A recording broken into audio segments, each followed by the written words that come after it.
Robotic glove. There are a lot of robotic gloves on the market and Amazon to help with passive hand movements. There are also significantly more expensive gloves and tools available. Are these products worth what you pay? Have you had any clients who have benefited from these tools?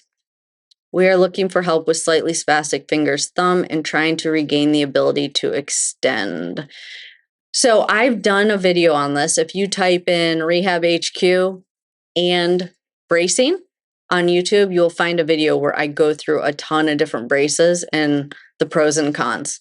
So there's one that I'm getting more patients have purchased. It's kind of like there's air that blows into it.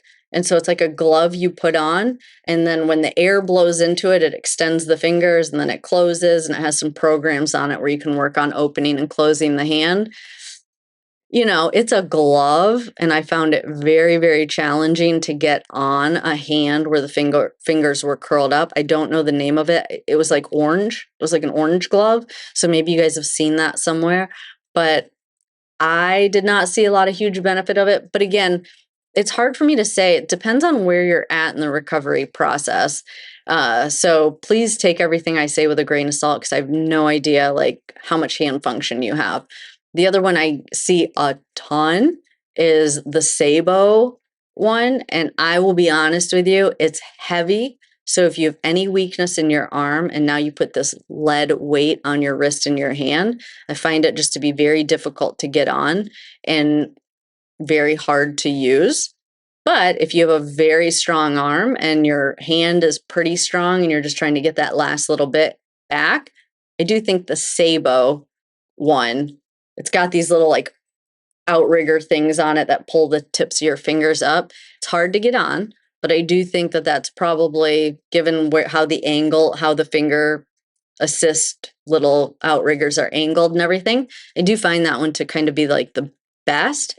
But that's not really robotic. That's really just got springs on it that kind of spring your fingers open. There's also oh gosh, what is it? Not Walk-Aid. What's the other brand? Bioness. Bioness has like a hand stimulation tool that stimulates the extensors.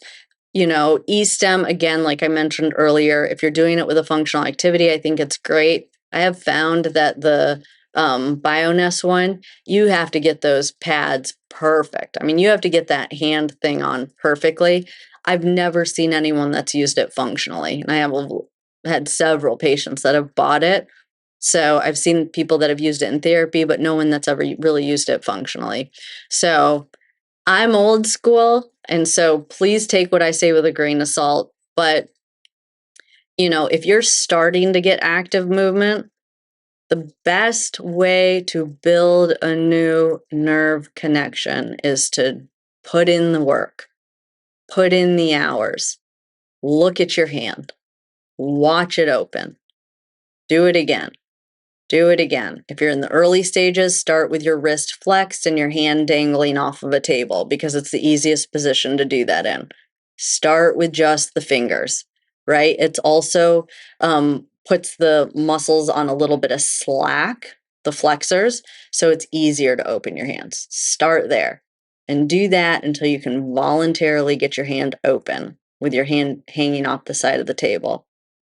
Next step, turn your hand sideways, extend the fingers, and try and start working the wrist. This is gravity eliminated because you're moving parallel to the floor. Fingers open, wrist extension. Fingers open, wrist extension. Over and over and over again. And then the next step, fingers open, wrist extension.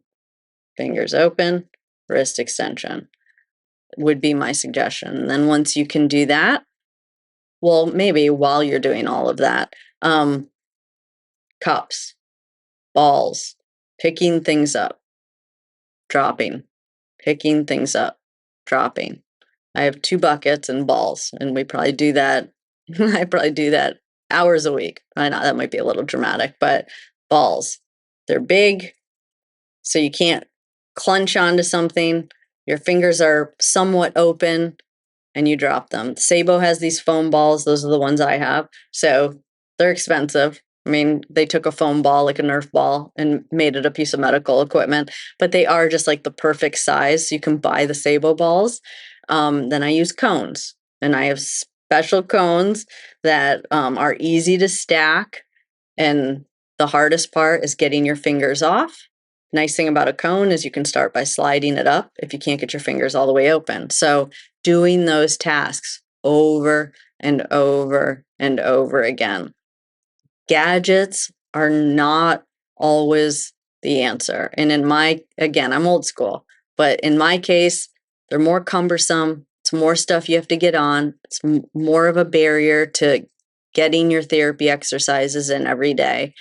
Old school, repetition, doing things over and over and over again, breaking skills down into small components and doing them over and over and over again. Best advice I could give. If you liked that video and you want to learn more exercises on how to improve your walking, definitely check out this video over here or that video over there. If you want even more help, check out our gold membership program where you'll get access to over 300 exercises that are not here on YouTube, as well as access to our monthly lives where you can get your questions answered.